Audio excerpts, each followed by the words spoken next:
In these days of health awareness, I think it's very important to nourish one's gut flora and fauna. And that's why I take a probiotic, you see. It's very important that it's a probiotic, because being a probiotic, it knows exactly what it's all about, and you know what it brings to the table. It works hard in training and focuses on the next game, and always gives 110%, you see. That's why I favour a probiotic, rather than any of your amateur biotic rubbish, you see. Although actually, I have to say that back in the day, I was quite keen on amateur biotics.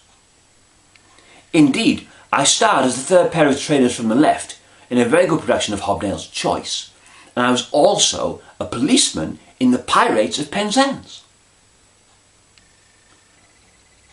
Or maybe I was a pirate in The Policeman of Penzance. In any case, I knew it was by Dilbert and Sullivan.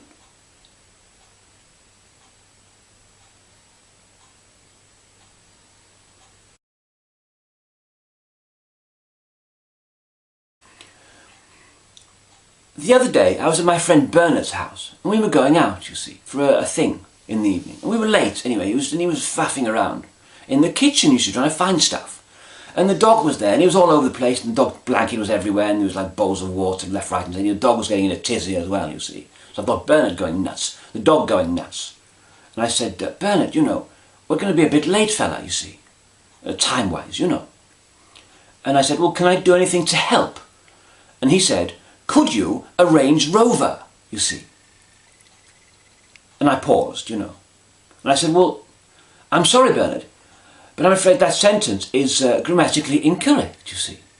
I said, you have an auxiliary verb, you know, could, which might indicate permission or ability, you see. Then the sentence has a subject, which is you, i.e. me, in this instance. And then, of course, you have the object, which is the car you mentioned, you know.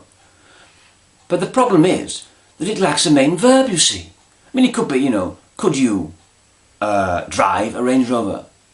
Could you repair a Range Rover? Could you strip down a Range Rover in 24 hours and put it back together again? You know, could you afford to, you know, own a Range Rover and drive it off a cliff? You see, those sentences there were grammatically correct, you see, as opposed to yours, which was grammatically incorrect. And he looked at me, you know, as he does, and sucked on his pipe.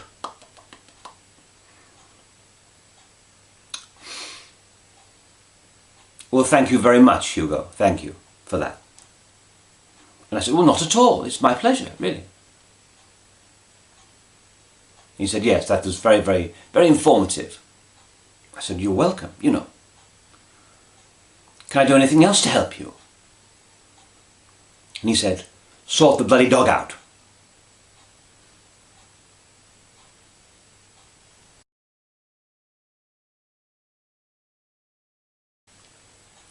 The other day I was talking to my friend Bernard. He's a GP, you see, about my anxiety. And he said, you know, what really helps often with many people is mindfulness, you see, to be mindful, you know.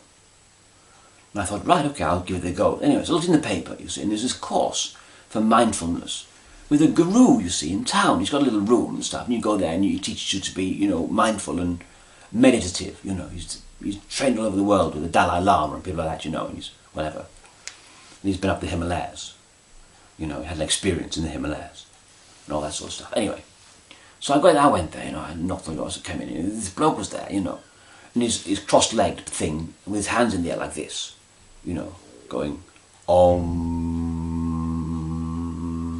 So I didn't know what to do anyway. So I went down and he you know, interrupted, and I said, excuse me. And he went sort of slowly opened one eye. What do you want? I said, well, I've been told I should try some mindfulness, you know, sort of meditation stuff, you know, to you know, resolve my anxiety. And he said, who told you this? And I said, well, my friend Bernard, he's a GP, you know. He recommended you. He wasn't really impressed by this, you know. He just carried on going, you know, And he gave me the eye with his one eye, it was open. Anyway, so I sort of looked at him, I thought, you know, this is a bit hardcore for me, you know. I need sort of something a bit lighter, you know, sort of mindfulness junior. Sort of, you know, beginner's course, really. So I said to him, I said, I'm deeply sorry, you see, this you see, it's all a bit kind of, looks a bit hard for me.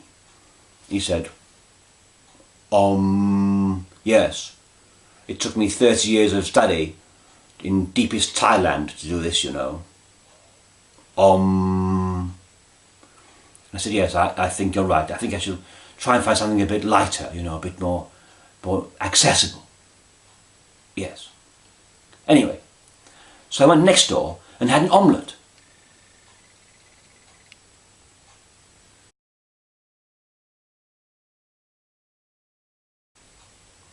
My wife Barbara has a friend called Brenda, who's often having terrible crises, you see. And she comes round for some girly support, you know, from my wife, who's a psychiatrist.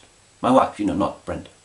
Anyway, so Brenda came round, you know, and I thought, oh, here we go again. So I said, Brenda, how's life? And she said, very thoughtfully, well, life is better in some respects. And I thought, you know what, she's right, you know, it is. Life is better in some respects. So I went upstairs to try and find my summer respects, and I found them, you see. And I've been wearing them ever since. And she's right, you know, life is better. Particularly when you look cool, like I do, in my summer respects.